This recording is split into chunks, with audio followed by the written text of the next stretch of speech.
is Hidden Killers with Tony Bruschi. Here now, Tony Bruschi.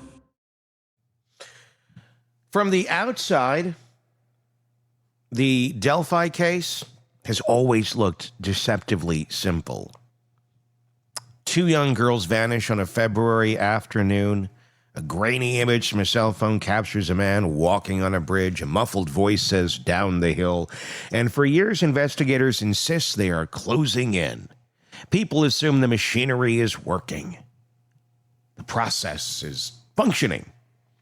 Somewhere behind the curtain are meticulous detectives mapping timelines, comparing evidence, and pulling threads until the truth emerges. People want to believe that. People need to believe that. Because the alternative, the possibility that an investigation of this magnitude was just not flawed, but fractured, is almost too unsettling to consider. But the depositions have now ripped the curtain away. And once you read them, once you sit with the contradictions, once you hear investigators contradicting each other, contradicting themselves, contradicting the very documents they wrote and swore by, once you understand how much was withheld, how much was minimized, how much was simply ignored, you realize something no one in authority ever wanted to admit. This case wasn't just complicated, it was compromised. Not necessarily through corruption, not through conspiracy, but through something far more common and more dangerous in the criminal justice system. A chaotic, disorganized, internally conflicted investigation that never found its grounding. It begins with the agencies themselves. The Indiana State Police, the Carroll County Sheriff's Office, the FBI. 3 power structures, 3 cultures, 3 timelines, and 3 versions of reality. One of the lead investigators swore under oath that Superintendent Doug Carter personally kicked the FBI out of the Delphi investigation. Not a polite, "Thank you for your service," not a routine scaling back. He said Carter shut the Bureau out of the room. A federal agency. One of the most experienced investigative entities in violent crime removed from a double-homicide investigation of 2 children. That should have been front-page news. Instead, it wasn't mentioned publicly at all. It wasn't acknowledged in press conferences. It wasn't reflected in statements. It was buried inside a deposition until the defense unearthed it. And then, unbelievably, another investigator, someone who worked hand in hand with the first, denied it ever happened. Said he had no knowledge of the FBI being removed. Said Carter had nothing to do with that decision. The 2 testimonies cannot coexist in the same universe. One is true or neither is, but they can't both be.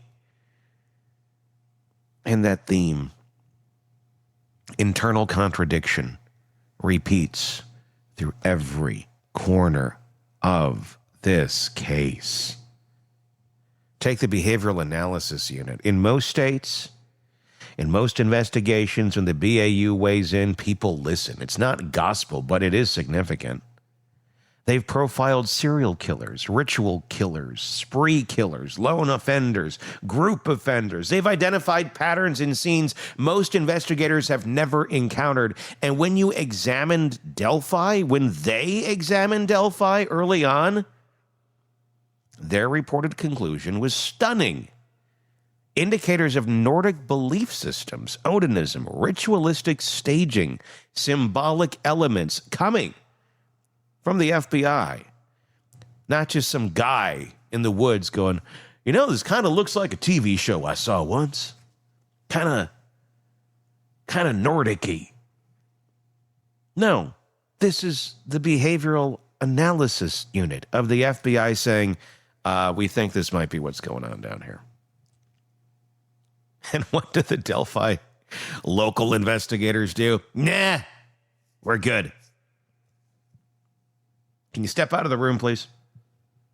It is without question one of the most consequential assessments made in this entire investigation, one that the jury heard nothing of. and yet investigators barely remember it. One says he doesn't recall the BAU giving that opinion. Another seems to recall something, but not enough to give details. No one memorialized it in official reports. No one documented how much weight it carried. No one followed up. No one seems to know why such a major conclusion was essentially erased from the internal record of the case.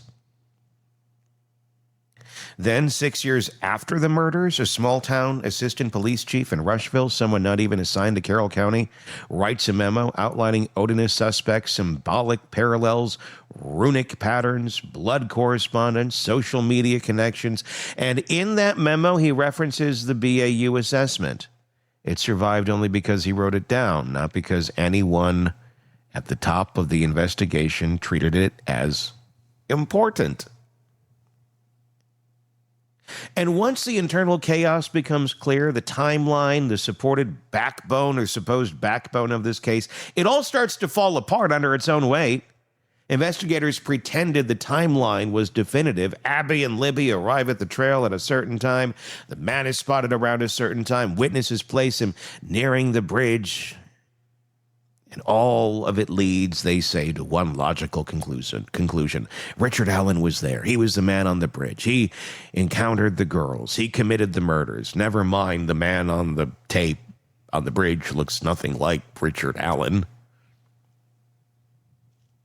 Never mind, there's really no conclusive evidence to show that the man on the bridge had anything to do with the murders.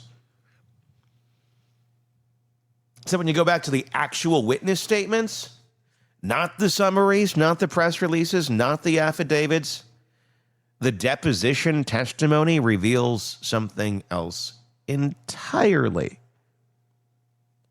There is a witness who saw a man and a vehicle that day. She describes a man as young, early 20s, poofy hair, not a grown man in his 40s. She describes the car as older, something from the 60s, a Ford Comet style, boxy, angular, absolutely not a black Ford Focus. She told investigators this twice. Yet, the search warrant affidavit drafted by Sheriff Tony Liggett, sworn to be truthful, claims her statement was consistent with Allen. The affidavit omits, her description entirely. It's consistent with Allen, even though it's not at all. It does not mention her saying the vehicle looked nothing like Allen's. It doesn't mention her stating the man looked far younger. It doesn't mention the hair, the build, the age. It doesn't mention anything. Just a quick little, it's consistent with. The affidavit simply transforms her into a witness who supports the theory they had already committed to. It's not a small error. It isn't a misremembered detail. This is altering the meaning of a witness statement to justify a search, and when a judge signs off on a warrant based on that altered meaning, every piece of evidence that follows becomes legally and ethically vulnerable. The same thing happened with other witnesses. One statement was framed in a way that suggested Allen had more time than he did. Another was paraphrased to imply a sighting that never fully matched. Crucial context went missing. And for all the talk investigators have done publicly about how thoroughly every lead was vetted, the third-party suspects, the two men, the defense argues, were connected both symbolically and physically to the crime, were barely touched. One of them, after being interviewed, after having his DNA taken, turned back towards the trooper who just questioned him and asked whether he'd be in trouble if his spit were found on one of the girls. That is the kind of statement that in any competent investigation would generate some urgency. Follow-ups, search warrants, surveillance, something. But in this case, they dropped it, classified as no further leads. The investigative equivalent of a shrug. The other man connected through social media to Odinist symbolism, to images that disturbingly resembled the crime scene. to memes about helping move a body 3 days after the murders to a .40 caliber handgun that investigators never once seized or tested, who was dismissed as no further leads. And here's where the contradictions get even more dramatic. Investigators have insisted for years this was a lone wolf attack, a single man acting alone in the woods. But inside the depositions, the cracks show again. One investigator says one offender. Another says multiple offenders seem likely based on the complexity of the scene, the staging, the arrangement, the distance bodies were carried, the absence of drag marks, the time window, the terrain. But even that internal disagreement isn't the real problem. The problem is how little physical evidence was collected to resolve those differences. The sticks placed on the girls' bodies, a visual centerpiece of the crime scene, were left untouched for days, not hours, days. In any properly handled homicide, those items would have been photographed, documented, collected, analyzed, cataloged, matched for origin, tested for DNA, examined for symbolic patterns. Here, they weren't even removed on day one. No one measured them. No one diagrammed them. No one tried to determine whether they were moved, placed, arranged, or ritualistic. And when a blood spatter expert was finally brought in 7 years after the murders, the job he was asked to do was not examine the crime scene, it was to look at photos. The bullet is perhaps the most troubling example, the single unspent round that prosecutors relied on to argue that Allen's gun had been racked with force at the scene, leaving behind a casing that matched the Sig Sauer. This piece of evidence was foundational in the state's argument that Allen's gun was present and functional during the murders. And what documentation exists of the bullet at the scene? None. No photograph of it lying where it was found, no image of investigators picking it up, no record of the evidence technician who bagged it, nothing. Only photos of the photo inside a lab after it arrived from the scene, a crucial piece of evidence with an invisible origin. And a defense attorney, or if I should say a defense attorney presented a piece of evidence with that level of documentation or lack thereof, the state would tear them apart. They would call it unreliable, questionable, compromised. How it even got in. But here, because the state processed it, because it fit the narrative, the lack of documentation became an inconvenience rather than a glaring problem. And the background of all this is the discovery timeline, a timeline that, when viewed through the depositions, looks less like a mistake and more like systematic failure. In May of 2023, the Rushville assistant chief sent a letter to the prosecutor's office. Attached were 85 pages of Odinist suspect research, interviews, digital files, symbolic interpretations, connections, dates, imagery, and references to the behavioral analysis unit's analysis, material that any competent investigator would want and that any defense team is legally entitled to. Material that could support alternative suspects. Material that complicates the lone offender narrative the state was married to. The prosecutor did not hand this over immediately, not in June, not in July, not in August. The defense received this potentially exculpatory package in September, 4 months later, after multiple court hearings and discovery battles. Meanwhile, pretrial rulings were being made by a judge who did not have the full picture. Evidence was being barred before it was even seen. Experts were being blocked before being heard. And because the defense didn't yet have the Odinist evidence, they couldn't effectively argue why it mattered. It isn't a procedural misstep. This is a failure that cuts directly to due process. And yet when investigators were asked under oath why certain leads were closed, why certain decisions were made, the answers were vague. They talked about lack of follow-up, no further leads, nothing substantial. They spoke as though these decisions were obvious, self-explanatory. But when you line their statements up with the evidence they ignored, the contradictions become unavoidable. One example, investigators have repeatedly claimed there were no drag marks on the ground, suggesting the bodies were carried. But that alone raised enormous questions. Carried by who? One investigator suggested one person, others said multiple or more likely. Another insisted one offender again. The bodies are heavy. The terrain was uneven, the distance is meaningful, and the forensic evidence, what little exists, doesn't resolve the dispute. Another, the sticks placed on the girls' bodies. One investigator testifies they were for concealment. Another suggests it was camouflage.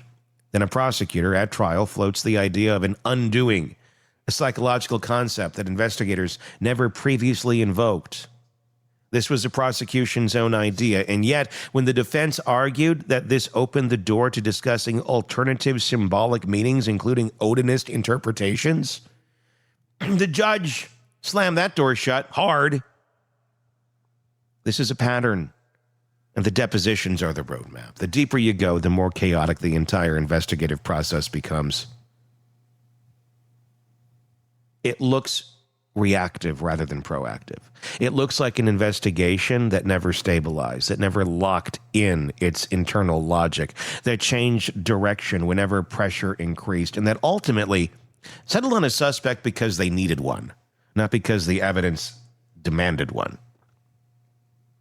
There are moments in the depositions where investigators refer to their own decisions as unclear, where they admit they don't recall major events, where they acknowledge that important leads were sidelined without full investigation, where they contradict themselves on issues as basic as what happened to the FBI. And here's the most important part. This isn't about the defense making accusations. These contradictions come straight from the people who led the case.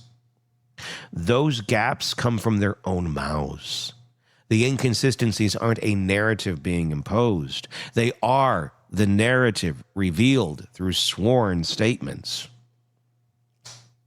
When you take it all together, the behavioral analysis unit's early conclusion, the internal conflict about the FBI's role, the manipulated witness statements, the discarded third-party suspects, the symbolic indicators, the poor evidence collection, the bullet documentation gaps, the late discovery disclosures, the contradictions about lone versus multiple offenders, the selective emphasis on some evidence and neglect of other evidence, you're left with an investigation that doesn't point clearly to any truth. It points to uncertainty, inconsistency, and a very fractured process. And that fractured process is what Richard Allen will now be judged by on appeal. It's what the appellate court will have to weigh. It's what will determine whether this conviction stands or whether an entirely new phase of this case is about to begin. It's what leaves the community in Delphi, and frankly the entire country, with a question no one wants to face but everyone now has to confront. What if this case wasn't solved? What if the wrong questions were asked? What if the right questions were ignored? What if the evidence collected wasn't the evidence needed? What if the truth was always there, but the investigation wasn't structured to find it? What if the real story of Delphi isn't just about what happened to Abby and Libby, but what happened to the investigation meant to bring them justice? Because the depositions don't lie. The records don't lie. The contradictions don't lie. The missing pieces don't lie. The delayed disclosures don't lie. Someone, somewhere, at some point, will have to face the fact that the architecture of this investigation is not what it was presented to be. And when that reckoning comes, whether it happens in appellate court or federal court or public opinion, it's going to shake everything. And hopefully, the right people will be held accountable. Give me your thoughts in the comments section on YouTube. If you're not already there, search Hidden Killers with Tony Bruschi, and you'll find us. I'd love to get your thoughts on this case. If you're not already, press subscribe. Please do it. We're trying to get to 100,000 by the end of the year. We're getting close. We can do it with your help, maybe. So please do hit subscribe. And do it wherever you're listening to as well. If it's on Apple Podcasts, Spotify, wherever, so you don't miss any of our coverage. I'm Tony Bruschi. We will talk again real soon. Want more on this case and others? Then press subscribe now and don't miss a moment of true crime coverage from Tony Bruschi and the Hidden Killers podcast.